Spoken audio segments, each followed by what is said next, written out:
Hello, everyone. I am Sagar Chandni, and welcome to Virtual Global Leadership Podcast. Today, we have Lavinia Yusuf, who is shaping the future of work and business culture. Lavinia Yusuf is a true advocate, expert, and enthusiast in the world of work transformation and sustainable entrepreneurship.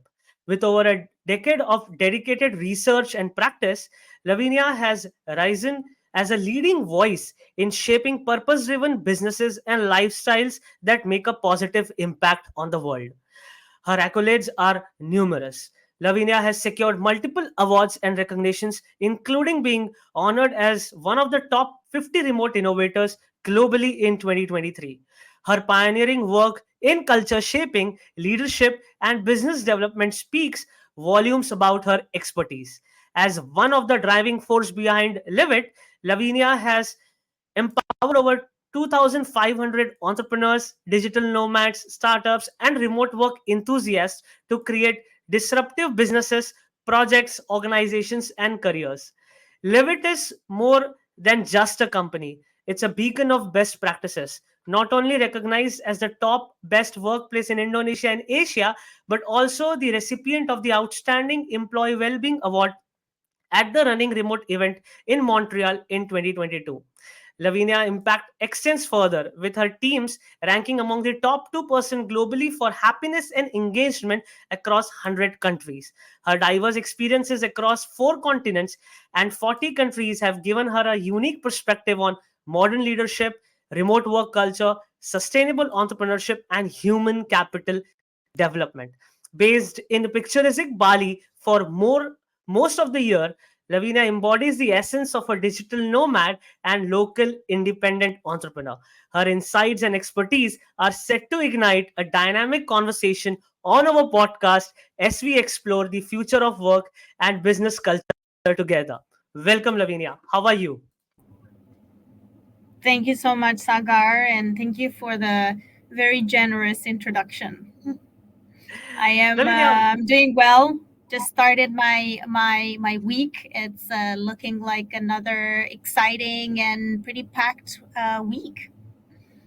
so how what's the week planned for you now? Like what are some of the key events that are happening this week? A few key events happening this week. So towards the end of the week, we are running an AI hackathon with one of our partners. And internally, I am wrapping up a cycle of 360 feedback and performance reviews and so on with the leadership in our company, which is always such a great opportunity to reflect on what's been happening in the last few quarters and see where we can improve and so on. And we are also I am looking at the Remote Skills Academy, which is one of our projects that is trying to close the gap between those who are fortunate enough to be able to work remotely and those who don't have those opportunities. And it's been growing a lot in Indonesia, with the Indonesian team doing such a great job. Over 4,000 alumni already. We're looking at taking Wow. that to a few other places and partnering with a couple of other countries.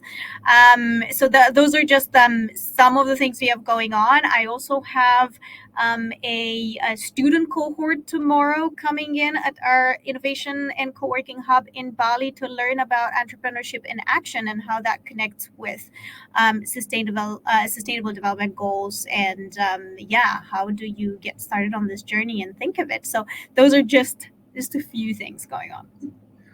Thank you, Lavinia, for sharing. I think it's wonderful. Like there's a platter of work that is happening at different domains, and of course, entrepreneurship, remote work, wonderful. But Lavinia, I would love to know more about what's your perspective on the way uh, the future of work is shaping. What according to you is actually the future of work?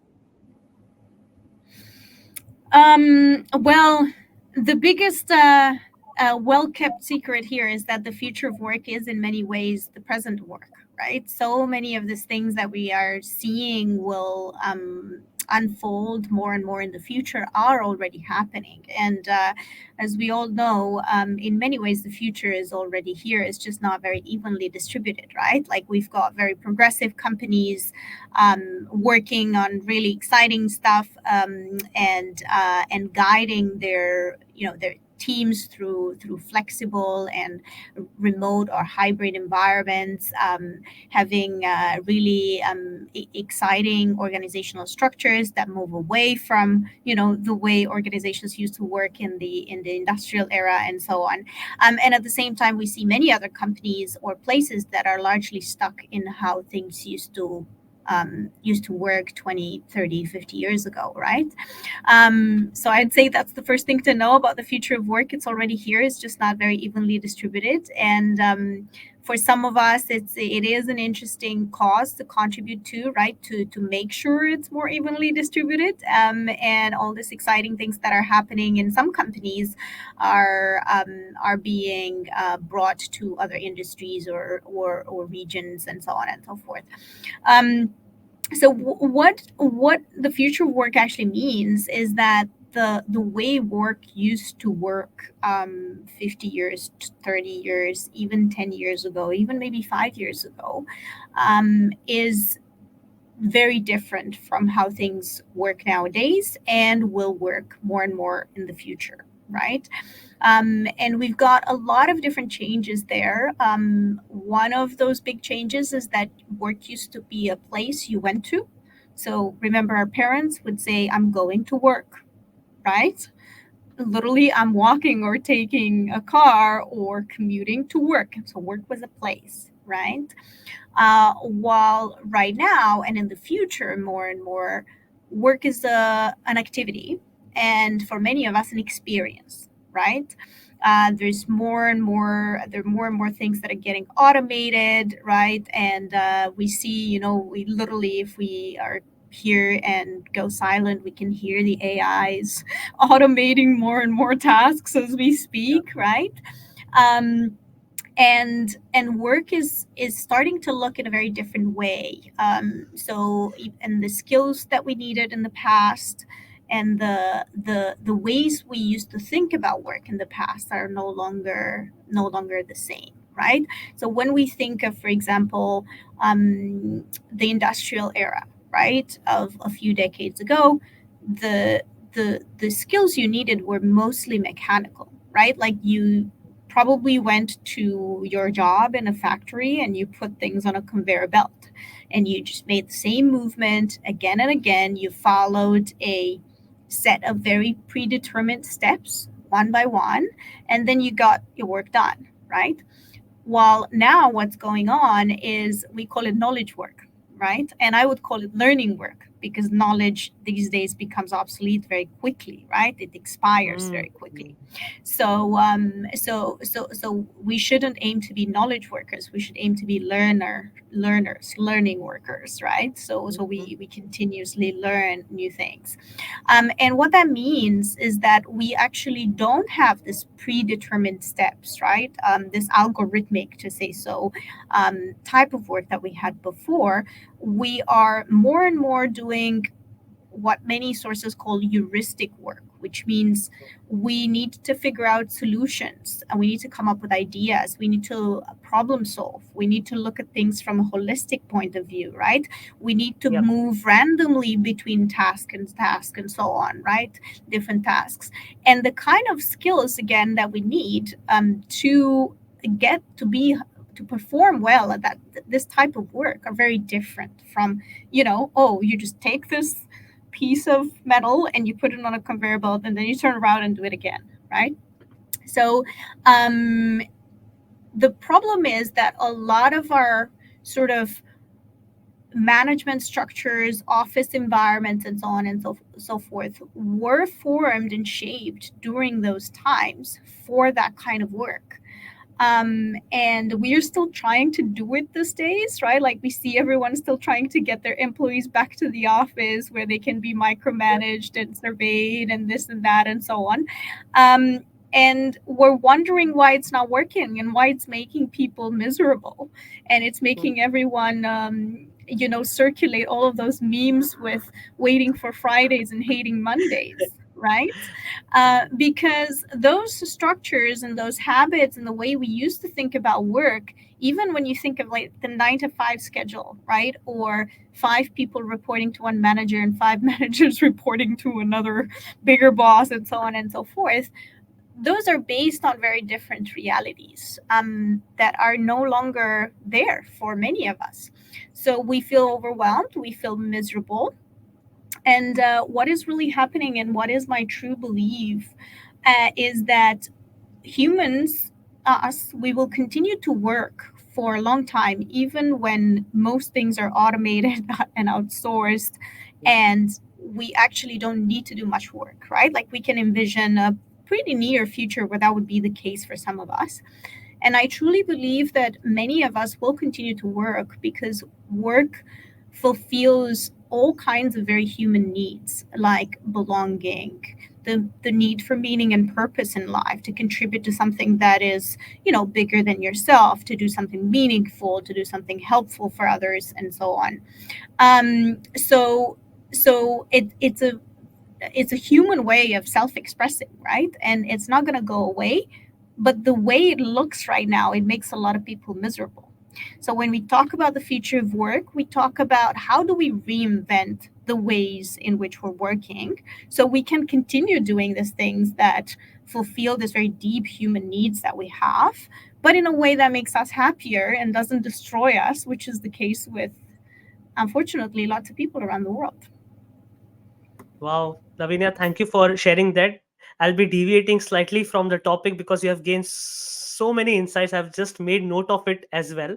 I wanted to know first from you. Now, you mentioned a very important point on being not a knowledge worker, but a learner. Okay, then can you suggest some steps, not only from a perspective and someone who is working on site, but also from a remote perspective? Then how can one develop that aspect and move ahead? Yeah, absolutely. So, um, the illiterate of the 21st century will not be someone who cannot read and write, right? Like it used to be in the 19th Sure. century. In the 19th century and 20th century, this is when you were illiterate, right? Now and in the future of work, the illiterate will be those who cannot learn continuously, unlearn, and then relearn things, right? Yeah. So it's not only Yeah. important that we learn, but that we don't attach ourselves to that knowledge and make it our identity, right? Like, what if you're a programmer and you learn one programming language, and in 10 years later, this goes out of fashion, right? And then you are only a Python developer and you don't want to learn anything else. Well, let me tell you, that's not very future proof for your career, right? So the lifelong learning habit and expectation is something that I encourage everyone to definitely practice, right? So how can I learn new things? And then also, what's happening right now is that for a very long time we talked a lot about people being uber specialists, right? Like this very small niche where you knew everything about it and so on. And because of what's happening right now, because of AI, because of amazing technologies, because of globalization, because of all those things, it's still important to be a specialist, but it's also very important to connect dots and to be a generalist and to know a little bit more than just your field of expertise, right? So, for example, if you are a someone who works in finance, maybe read a bit about marketing as well, right? Invest in your business acumen outside of finance, right? If Hmm. you are someone who is a developer, maybe look into how to sell, which is one of the ultimate skills, right? Like if you know how to sell, and Steve Jobs used to say the most powerful human is a storyteller, right? It doesn't matter what job you have. If you're a storyteller and you can sell a story and an idea and a vision, you are extremely powerful, right? So that is, those are like a couple of tips. So lifelong learning for sure, and look at how you can gain a wider perspective, how you can, instead of just being someone who generates dots, to connect dots as well, right? Which traditionally was the domain of generalists, right? Yes. Um, so yeah, those would be some tips I can think of in terms of how to think of our careers. Another couple of things, especially with what's happening, like a one of our amazing team members was telling me recently about how she was talking to someone, and they were saying that the on freelancing platforms and so on, the writing jobs are disappearing, right? So if you were a copywriter, right, with ChatGPT and Bard and all of the amazing plugins and everything and so on, you're largely sort of out of a job, right? Same for accountants, right? There's this amazing company called UiPath that believes everyone should have the help of at least one robot, right? So they are automating things like accounting, right? Like they're doing, basically having this little plugins that will do AI plugins that will do what an accountant does, or your finance person. Like, we'll get an invoice, we'll check, if it's budgeted, if there's money in the bank, we'll pay it, we'll reconcile it, we'll report it, and so on and so forth, right?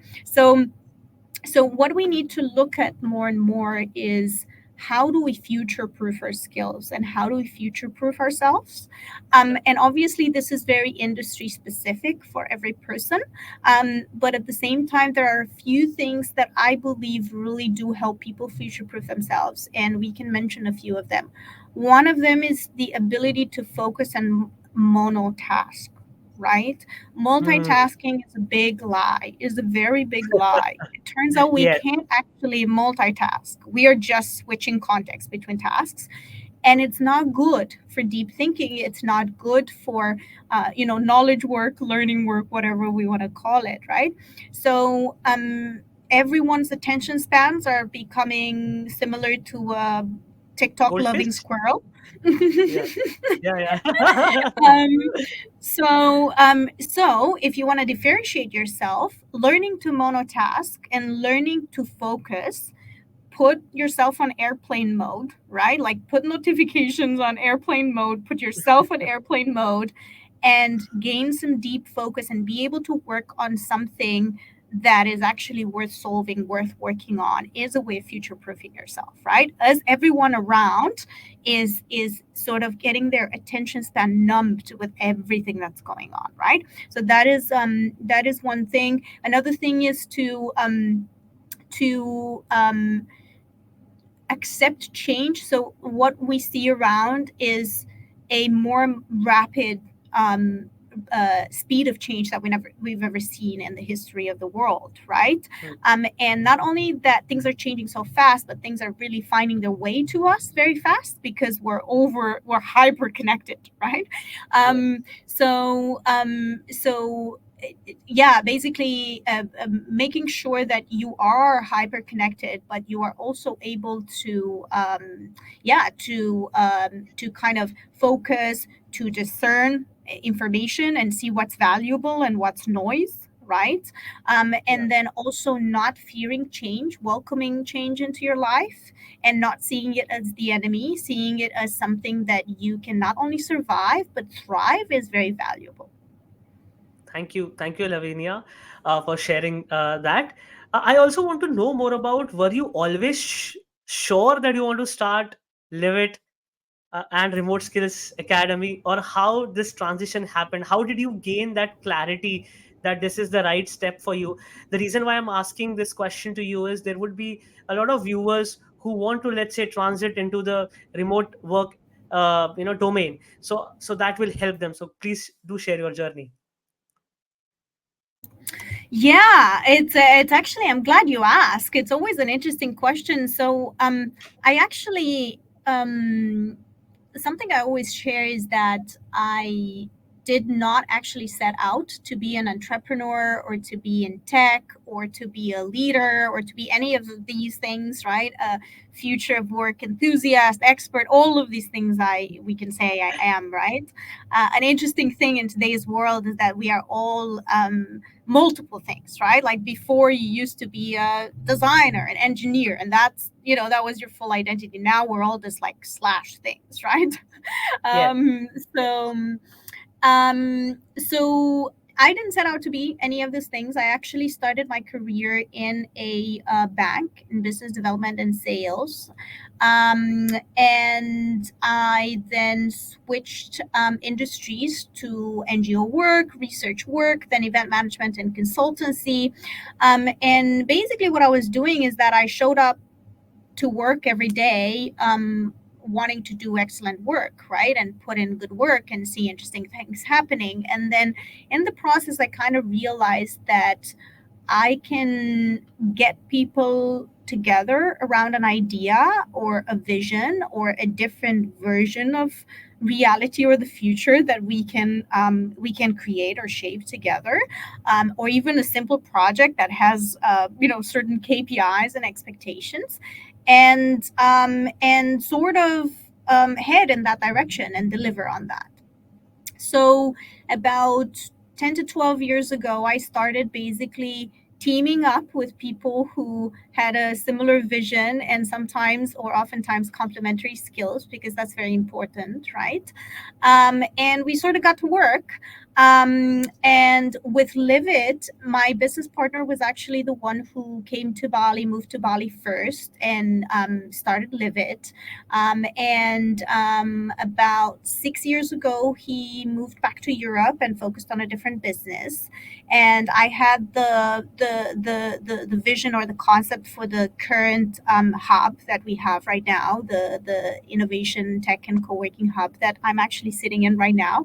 Um, and with the Remote Skills Academy, this was born out of a very personal frustration with seeing the huge gap between the lives and the opportunities available to those people in Bali who could work remotely and access opportunities all over the world or work with clients all over the world. Bali became, in the last 10 years, became the number one nomad spot in the world, right? Like with so many people flocking here to take advantage of the amazing life, and weather, and all the beautiful things about Bali. And then the gap between that and those great lifestyles and the people, very often local Indonesians who couldn't access those opportunities and were, working this 6 day a week inflexible, low paid, and quite uncertain jobs, right? Because in a place like Bali, there's always something happening. Even if there isn't a pandemic, there's a volcano erupting, there's a tsunami alert, there's something, tourism disappears or takes a turn to the left, and then people are find themselves without jobs.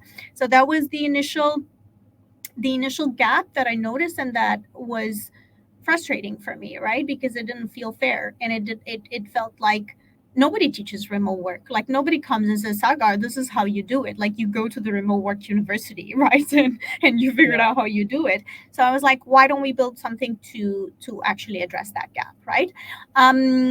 And with other different initiatives that I'm part of, or I'm a founding member of, it was always the same sort of, looking at a need or a gap in where we are and where we could be, or what is something that people need, right? Like for example, when we built the hub here, on the east coast of Bali, is the quieter side. It's not where most of the nomads are. There wasn't really a good solution, right, for people to co-work and build great tech businesses. The hub has spaces, right, like co-working space and event spaces and so on, but it also has all kinds of business support services and training and consultancy and all kinds of other services. So there wasn't something like that, and there was an opportunity to build one, right? So I would always start I would always start with a need or something that you see that is missing and that you can build, right? Like entrepreneurs by definition see opportunities and challenges, right? Like look at problems or gaps on the market or something we might want to complain about and say, oh, what can we actually do to address that gap? Yes. Thank you for sharing your journey. I'm sure, like for me, let's say I'm in the middle of a big transition, so I get some confidence. I get to compare where I am in a positive way, like okay, am I in the right direction? So that is comforting. Thank you. Thank you for sharing that.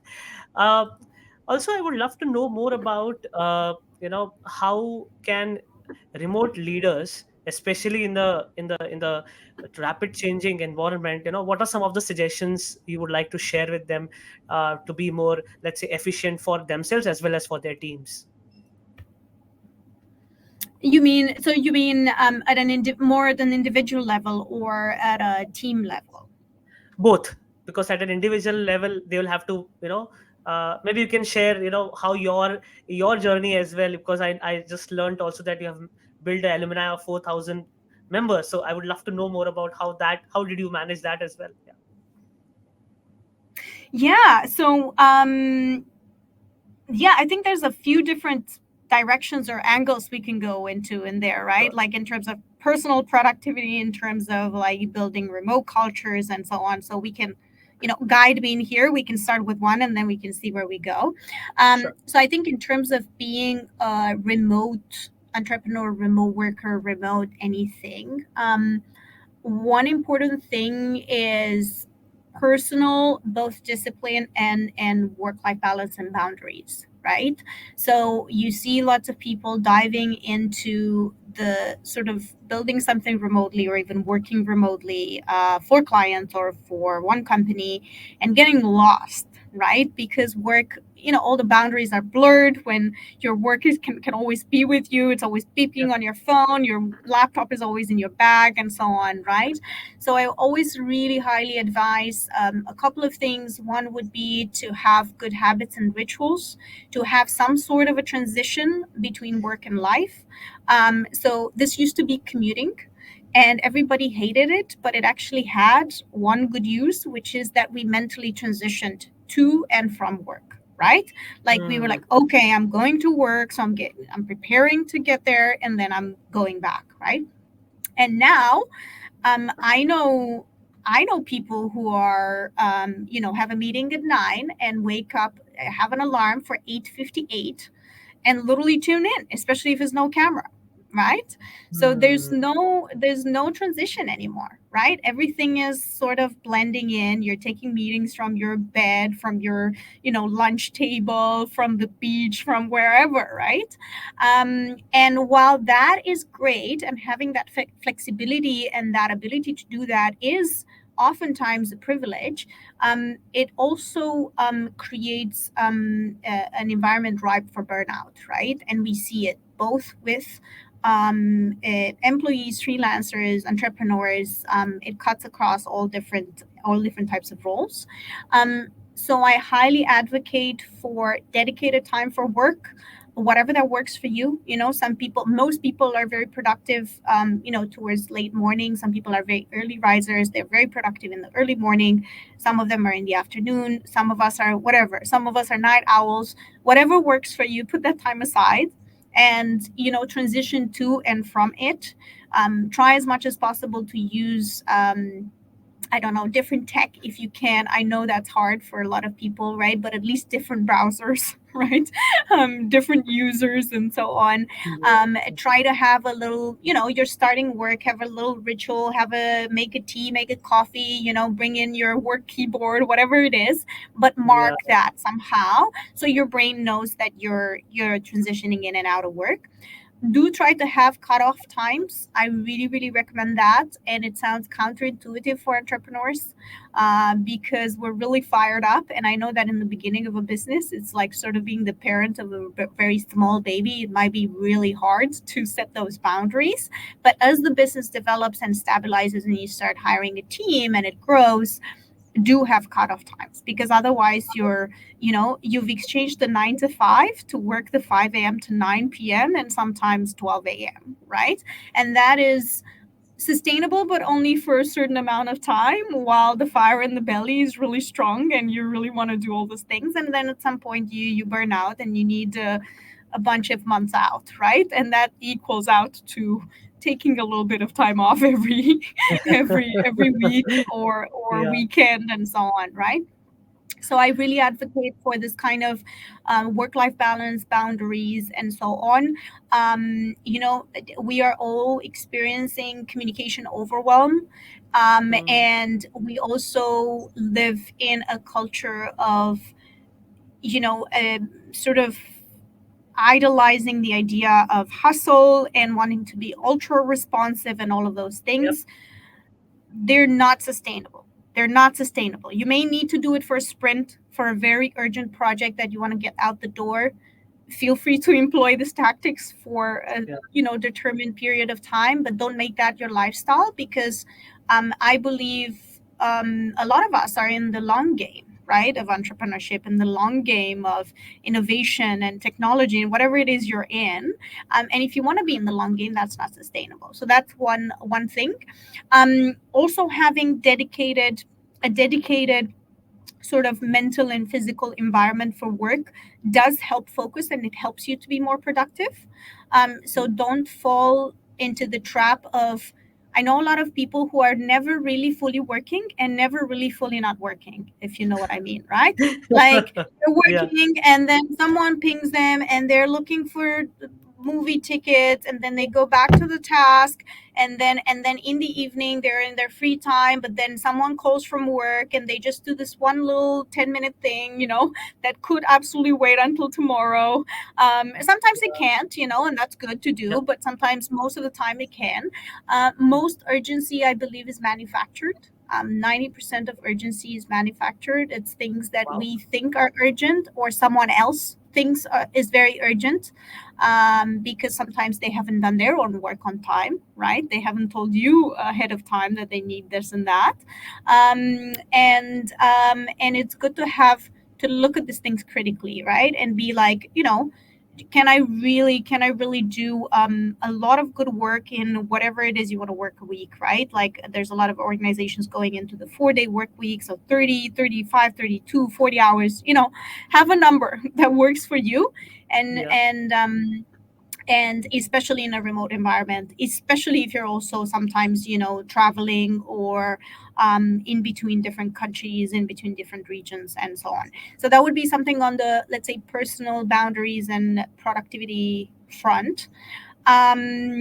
Did you want us to go a little bit more into a direction of the team, or?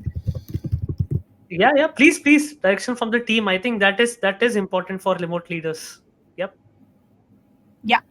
So, a few things in terms of building and growing teams. Um, Number one is a very boring one, and one that a lot of people don't want to do, but is very important, and that is documentation. So, document how you do things, and then support that with a good tool stack. So, I know a lot of businesses that are running almost exclusively on WhatsApp. They are a nightmare and they're chaos, right? It's good for Hmm. certain things and it works for certain things, but if you're serious about having a tech business, a digital team that, again, is not going to burn out in the next 3 months, have a good project management tool, right, where you get updates. You don't need to call each other or have a meeting for every little update, right? Have a way of communicating both synchronously and asynchronously. So synchronously is when we're all online or present and we're waiting and for instant expecting instant replies from each other. Asynchronous is when I'm sending you, like this morning, right? Like it was morning in Bali. I emailed you and I didn't expect an instant reply. I waited for a few hours for you to kind of send a confirmation or an answer to what I wanted to say, right? So have that the documentation of how we do things, what we expect, how we work together, And as a founder, sometimes you think that people can read your mind. I've got news, they can't. I don't know what kind of experience have people have that are listening now in hiring clairvoyants. I have none. I haven't managed to hire anyone who was a clairvoyant and could read my mind. So make these things explicit, right? Write down even things that you would think are common sense and it's like sort of understood by everyone, that we should show up for meetings on time. Big news, not everyone thinks that, or it comes from an environment where that was the case, right? Yeah, yeah. um, so write those things down. We do have a lot of resources for your listeners that may want to learn more about it. We have a lot of free resources at Livet, and then also further ways of working together if that's something people want to look into. But we do have a lot of free resources on what kind of documentation to start putting in place and from what size of a team and so on, right? But it is very important to have something that I call a single source of truth. And a lot of us in the remote space call a single source of truth, right? So instead Hmm. of getting five different answers when you're asking a question, you know where to find the answer and you go there and you find the answer. Right. That Okay. saves a lot of time. It saves a lot of confusion. It saves a lot of back and forth, and loss of productivity and so on. There are some absolutely great companies out there that trailblazed their way in terms of remote work. GitLab is one of them that coined a lot of these terms. Their handbook is open to the public, so you can access it and have a look. Atlassian, Basecamp are other amazing companies. And the amazing thing in this space is that everyone is very open, right? Everyone is sharing very openly. uh, the founders of Basecamp, for example, wrote a number of books. One of them is the Bible of remote work. It's called Remote Work, literally. Another one is It Doesn't Have to Be Crazy at Work. I really highly recommend reading these. Yeah, having a look at GitLab's handbook that you can easily find online is also amazing. And then also working with, if you need more help, working with some people who have been through that experience a number of times always works. Documentation, single source of truth, and then a good tool stack. Don't confuse your team with 17 different types of tools for every little thing, but you need to have project management in one tool, documentation. People need to know where to find it, right? SOPs, learning paths, however you want to call them, right? You need to be able to log when your team is distributed, maybe working on different types of time zones, and someone may be sleeping and someone's barely going to sleep, someone else is waking up, and so on. It's incredibly important that you're able to log in and see how your projects are doing without calling five people or pinging them on Slack, right? That is the ways of working of yesterday. Forget them. Right? Yeah. Let's move on and stop Yeah. making each other miserable, right? Also, another thing, especially in different time zones and so on, teams with different time zones and so on, 90% of things don't need to be meetings. 90% of meetings don't need to be meetings. They should be an email. They should be a whiteboard, a digital whiteboard, mural, whatever you want to. They Yeah, should be yeah, a yeah. Slack message. They should be a collaborative document that people contribute to. And the 10% of the meetings that are left should be probably 50% at the very least shorter than you think should be, because if you've done the Yeah. preparation beforehand and the communication beforehand and you just need to tie in a few loose ends, that's going to take 15 minutes, right? Like a lot of our meetings in Live It literally take 15 to 20 minutes. We're just going through a few different updates. We're there for each other, to hear each other, sometimes see each other as a team, right? And then we talk about a few tensions, which is faster, maybe faster to do, right, in a synchronous environment. And then we get on with our work rather than sitting in 90-minute or 4-hour meetings, right? Not Yeah, yeah. knowing what the agenda is and so on. Yeah. So meetings is a big topic, very, very big topic, especially in a remote, hybrid, distributed environment.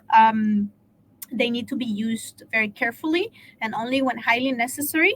They need to start on time. They need to be to have an agenda, to have a goal, to have an action plan, because otherwise we're going to have another meeting to discuss about what wasn't discussed at the last meeting, right?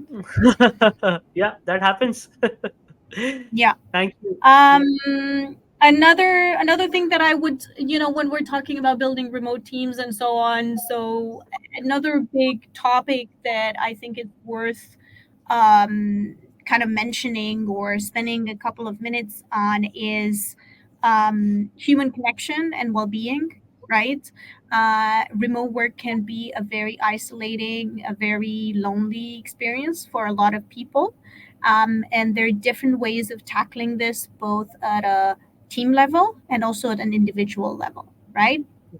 At an individual level, because that's, let's say, maybe a bit shorter. I always really recommend people to plug into their local communities. Our entire social life doesn't need to come from work, right? Volunteer, connect with things that are happening around you, and so on. Go work from a co-working space, right?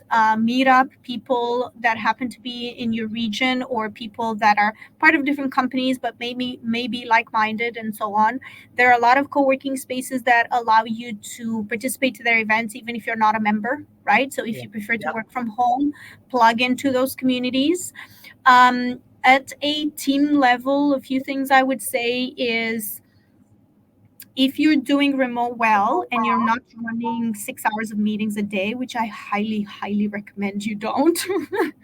um, um, take some of that time that you're saving, that you are normally spending on meetings, and reinvest it in human connection or team well-being activities, right? Yes.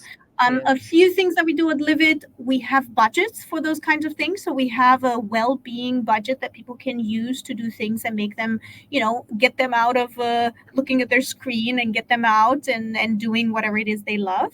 But we also have activities where, for example, we have every 2 weeks, we're pair people up with each other, two or three people, and we have some prompts that are about being human and existing in the world. And the only rule is don't talk about work, right? So people get a Wow. little more, yeah, people get a little bit more of a context into each other, right? Like they get to know each other as humans. If you can, I highly recommend that you have at least, the very least, virtual team buildings, but highly recommended to bring people in person all together every now and then, right? Invest in that, because if you're a remote team, you're saving a lot of money on, not having an office, not having to do a lot of these things. Reinvest a part of that money into making sure your team members know each other. It may or may not be realistic to bring everyone in together in person, but even virtually, there are a lot of really cool solutions and cool companies that are now doing amazing activities that you can have your team participate in. We do both. So we try to do virtual and then alternate with some. We actually have in September. I'm super excited about it. Our entire team is going to be in Bali, Wow. and we're going to do some in person things as well, because remote work is amazing, but remote work doesn't mean remote always, right? Like Yeah. people have this idea that is a binary setup, like Yeah. we're remote and we never see people in person, or we're just in our sad little room working on a screen, which is not how it can be and should be. Or we're at the office distracting and interrupting each other every 5 minutes, and I'm like, no, there's those are the extremes of on the spectrum. There's all this other things that you can do in between, right?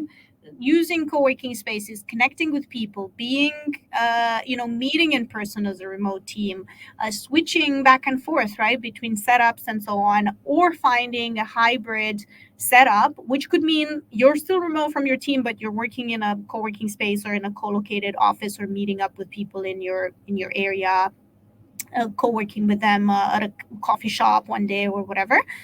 Anything to investing as a company into having this in-person interactions that set a lot of context and really help help people connect And then when there's one of those days where it's really stressful and someone put the wrong emoji in, and you are just upset, you're misreading it. You remember that time you had that coffee with them and you were at a team building and you shared about your pets and kids and passions, and you're able to get over that much easier. Wow, Lavinia, thank you for sharing that. I think you helped me because you also addressed a couple of questions that I wanted to ask. Thank you for sharing a 360-degree perspective. I have a quick question here. Uh, so I've been part of the co-working industry. I've worked, like, my last role was with a startup incubator where we used to support early stage entrepreneurs. And as startups, I've realized, or when I interact with other leaders, I learn that it is important to be physically present, if they are in their 0 to 1 journey, so that it helps, right? So what suggestions, advice you would have for startups who are, let's say, in their, again, 0 to 1 journey, but uh, are aspiring to work remotely? Yeah, I think being having in-person interaction for the very early stage phase of a startup is something that really helps a lot of people, and it's a good way of doing it. There's also numerous examples of startups that started remotely and the founders didn't even meet each other for like years and years, right? I think a famous example is Basecamp, right? Or they're actually the company behind a number of different types of software, and Basecamp is one of them. And they lived on different continents, right? And I know a lot of other examples, perhaps smaller, not as famous, but very successful. Um, so if you're thinking it can't be done and you want to work with someone from a different continent and you both have your lives set up on those continents, um, you don't have to limit yourself. It can be done, right? But you have to have a certain level of, understanding, setting expectations. You have to have perhaps a certain type of personality and way of working and so on. Point being, it can be done. It is a lot easier for a lot of people to be there in person for the initial stages, right? However, if you want to build an intentional remote work setup, you have to do that and put that into the DNA of the company from day one, right?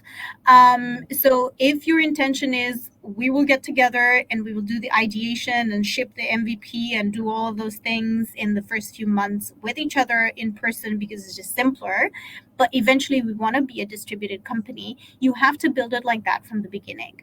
Something I've seen a lot during the pandemic is that a lot of people who were forced to transition to remote thought that transitioning to remote is literally copying the office, just doing what you were doing before but from home, right? Which resulted in this endless meeting days, everyone being on Zoom for 6 8 8 hours a day, being fatigued, burned out, and all of these other problems we're all familiar with, right?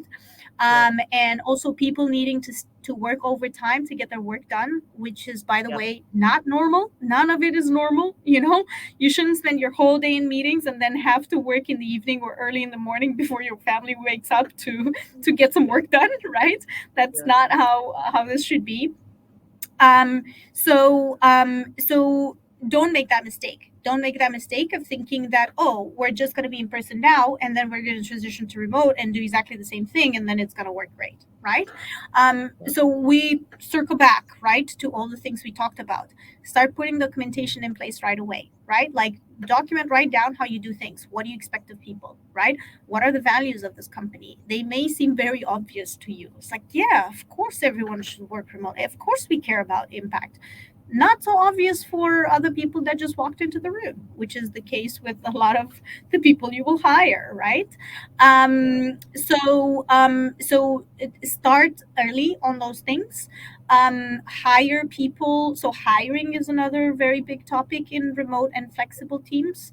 Hire people that are poised to do well in that kind of environment, self-driven, problem solvers, independent learners, like autonomy, right? Know when to ask for help, but are able to, solve problems and do good work on their own as well. Fast learners, right? And so on. So from the moment you're actually, again, creating the DNA of your company, put that Yep. intentionality in, right? Of how is this going to work or look like in 2 years from now when we have a 20 people team or a 50 or 100 or 250 people team all across the world, right? Like, what do we need to sort of, get in place before that? Now, a couple of other remarks here. One is that what I've seen working with a lot of founders, especially tech founders, is that there's a big transition from two or three founders working together and feeling this sense of ownership, extreme ownership and passion for the vision and for the business, and then starting to hire people who are simply, there for a job. Like, don't expect anyone else other than the founders to ever be. It's amazing when they are, right? But don't expect them to be as passionate and as have this a sense of ownership and passion and strategy and focus that you have as a founder, right? Just Yeah. already start with the assumption that that's not going to be the case in 99% of the hires you will make, right? It sounds pretty obvious, but I've seen people having that expectation again and again, and it always surprises me.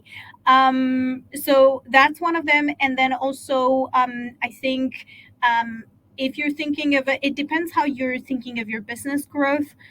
Some people want to have organic growth, so they just want to, maybe take a little bit of investment and then see traction and build on that and, grow at a slower pace. The big dream that Silicon Valley is selling a lot is this like huge growth, right?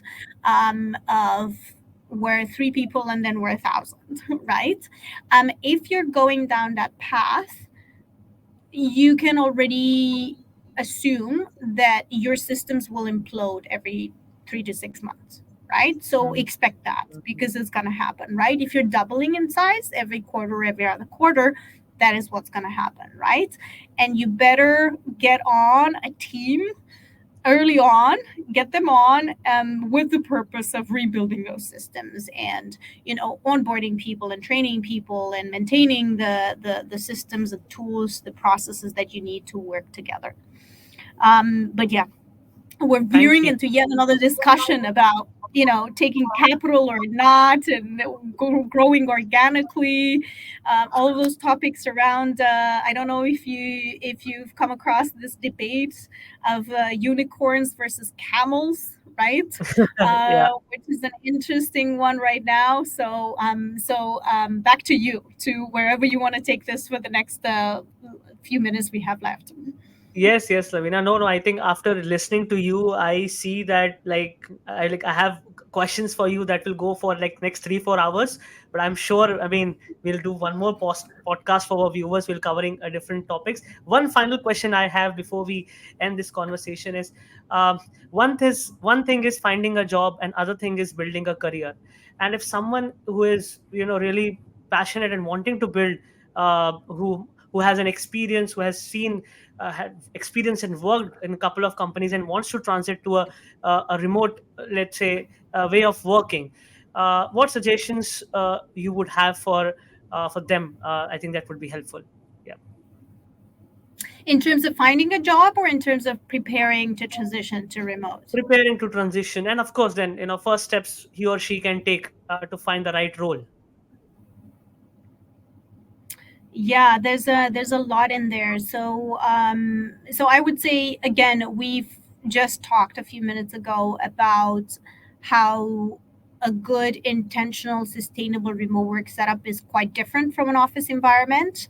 A big part of it is literally being more intentional. So if you're transitioning from a mostly in-person or office-based job to a remote one of the first things you have to prepare for is that you're not going to be able to go and tap your colleagues on the shoulder every time you need something, right?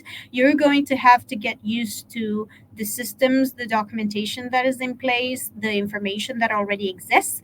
When you want something, you're going to have to be very thorough in what you need. So there isn't a lot of back and forth, and then 3 days passed because our colleague is on Boston time or something. So you're going to very consciously kind of uh, understand these differences, right? If you haven't worked in a company that has, once again, a good intentional remote work setup, not just copying the office trying to do it from Zoom, right? Yeah. So that is one thing.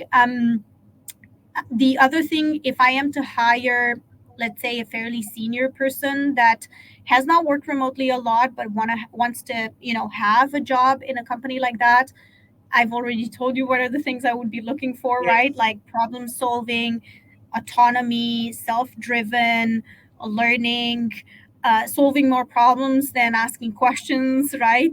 Again, in a more senior person, right? That is very different if we're talking about an early stage person, Yeah. first job and so on. So those are the skills you probably want to hone. In a world booming with AI right now, don't fight it, make it your friend. Like, be tech savvy in more ways than just I don't know, business networking and entertainment and those things, right? Like, be curious about software, right? About what CRMs do, what personal knowledge management PKM tools do, about what I don't know, different AI chatbots that help you communicate with your clients, or how to turn your company knowledge base into an interactive experience that has questions and answers provided by an AI. This is something we're actually working on right now with our team, and I saw our lead for talent and culture was just messaging about testing out some of those things. So it was an example top of mind. So yeah, basically expose yourself to this kind of things. See how AI can be your friend and how it can enable more of your success, instead of being, oh, I'm scared of this thing, it's going to take my job and so on, right? So this would be a few tips. And sadly, what I see right now in terms of numbers is that there are a lot more really good, talented people who want to work remotely than companies willing to hire them. There's a big imbalance on the market. And because there's been so many layoffs recently, and companies have a good pick right now, they can dictate. It's probably not going to be the case for the future in the long term, but it is what it is right now. So if you want a remote job, there are a few good job boards that I would recommend, and a few companies that are amazing to work for remotely. I actually recently wrote. I get this question a lot, so I wrote Yeah. a blog post, Live It blog. So if you remind me, I'll share it with the notes and a few more other resources about the topics we discussed, so we can make that available to your listeners afterwards. So there are job boards that are dedicated, and there are some amazing companies out there, right? Yeah, Automatic, Atlassian, GitHub, Basecamp, Doist are some of the names that come to mind, that have done remote work for such a long time, and they do it so well. So I would recommend you have a look at them on their career pages and so on, and subscribe and see what comes up. And then some dedicated job boards. But the biggest thing is recruit your next boss. Like, go to events and network with people, physically or virtually. Connect with people that are interesting, provide value in some shape or form, right? Share Yes. opinions, offer to help them in some kind of way, if you can. Find answers for them, connect them with someone they might be interested in. I don't know. Yeah. Yeah. Yeah. Some of the best hires I've personally made were not for jobs that existed.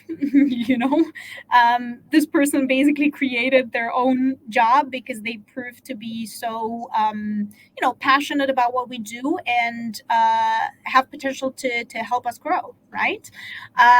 So those are a few things, but as you're saying, we could talk about this for the next 4 hours. Thank you, Lavinia. Thank you so much. Let me just share that this not only seemed like a podcast, I could rename it to Masterclass with Lavinia, because I think we really went deep into a lot of topics. But yes, I look forward to yet another conversation on a couple of specific topics and share with the viewers. Thank you for joining it. And what I will also do is the links and the resources you shared, I'll also put here in the comment section for the viewers to watch comfortably. Thank you. Thank you so much, Lavinia. Wonderful. Thank you for having me, Sagar.